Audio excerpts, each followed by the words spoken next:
खबर मुरादाबाद के दंगों को लेकर, जिसे लेकर योगी सरकार ने एक और बड़ा फैसला लिया है।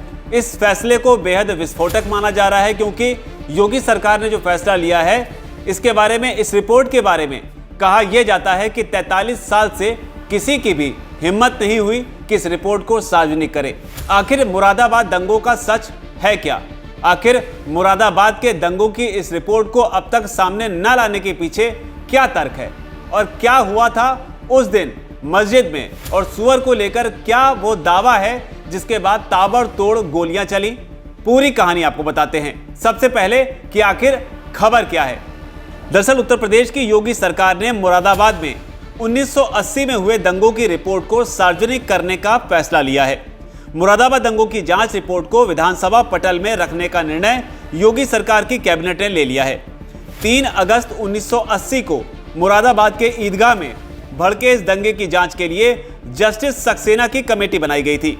जस्टिस सक्सेना आयोग ने मुरादाबाद दंगों की जांच करके 20 नवंबर 1983 यानी कि 3 साल के बाद अपनी रिपोर्ट सौंप दी थी। लेकिन तब से लेकर अब तक इन दंगों को 43 साल बीत चुके हैं, यानी कि करीब 4 दशक से ऊपर का वक्त। लेकिन कहा जाता है कि अब तक किसी भी सरकार ने इस रिपोर्ट को सार्वजनिक करने की हिम्मत नहीं दिखाई थी। इस दौरान मुरादाबाद दंगों के पीड़ित न्याय से लेकर मुआवजे तक के लिए दर दर भटकते रहे। इन दंगों के दर्द को अगर समझना हो तो आपको बता दें कि इसमें अलग अलग तरह की कहानियां भी सामने आती हैं, जिसमें बताया जाता है कि कुछ लोग ऐसे थे जिनकी उम्र महज 5 साल थी और तब से लेकर अब तक उन्होंने ईद तक नहीं मनाई। इसके अलावा दावा यह भी किया जाता है कि उस दौरान इन दंगों के बाद पुलिस खींच कर ले गई घरों से लोगों को, और उसके बाद ये लोग आज तक वापस नहीं लौटे।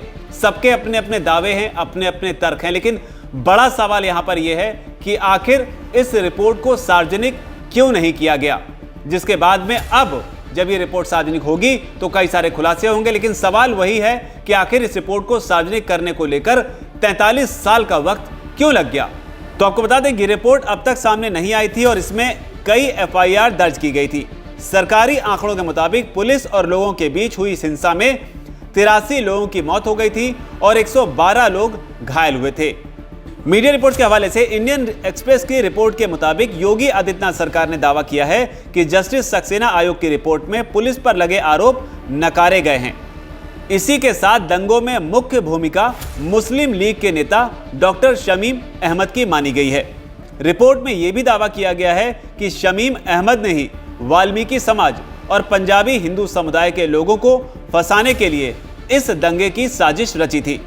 लोगों के बीच ये चर्चा आम है कि जस्टिस सक्सेना आयोग की रिपोर्ट उस समय के चश्मदीद गवाहों और मीडिया रिपोर्ट्स के उलट थी। तो जिस साजिश का जिक्र किया जा रहा है, आखिर उस साजिश में था क्या? आखिर मस्जिद के पास ऐसा क्या हुआ था? क्या था वो पूरा घटनाक्रम, और सुअर का इसमें क्या जिक्र है जिसके बाद हिंसा भड़कने का दावा मीडिया रिपोर्ट्स के हवाले से किया जाता है? उस दिन की कहानी भी आपको बताते हैं। तो इंडियन एक्सप्रेस की रिपोर्ट के मुताबिक 13 अगस्त 1980 को ईद की नमाज के लिए करीब 50,000 से ज्यादा लोग इकट्ठा हुए थे। भीड़ इतनी ज्यादा थी कि लोग सड़कों तक पहुंच गए। नमाज के दौरान ही वहां एक सुअर घुसने की अफवाह फैल गई, जिसे इस्लाम में अपवित्र जानवर माना जाता है। रिपोर्ट के मुताबिक जब लोगों ने पुलिस से पूछा कि जानवर यहां कैसे आ गए, तो कथित तौर पर पुलिस ने उन्हें डांट दिया। इसके साथ ही कथित रूप से पुलिस ने कहा कि सुअरों से सुरक्षा करना उनका काम नहीं है।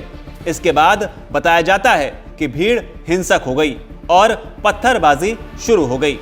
इस पथराव में एक SSP रैंक के अधिकारी का सिर फूट गया और बताया जाता है कि जैसे ही वो जमीन पर गिरे, पुलिस ने ईदगाह के मेन गेट पर फायरिंग शुरू कर दी।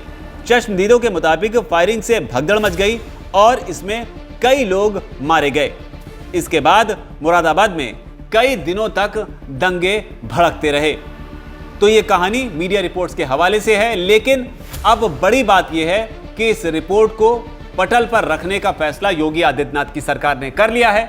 अब रिपोर्ट जो है वो 43 साल में पहली बार सार्वजनिक होगी और संभवतः इसकी डिटेल, एक एक डिटेल निकलकर सामने आएगी कि आखिर इस रिपोर्ट में कि उसको दोषी माना गया है और इस रिपोर्ट में क्या कुछ है जिसे छुपाने की इतने सालों तक कोशिश की गई या आप कह लीजिए दिखाने की हिम्मत नहीं जुटा पाए। आपका इस खबर पर क्या कहना है, इस पूरे मामले पर या मुरादाबाद दंगों को लेकर, इस रिपोर्ट को डिले करने को लेकर आपकी जो भी राय हो नीचे अगर कमेंट सेक्शन में जरूर लिखें।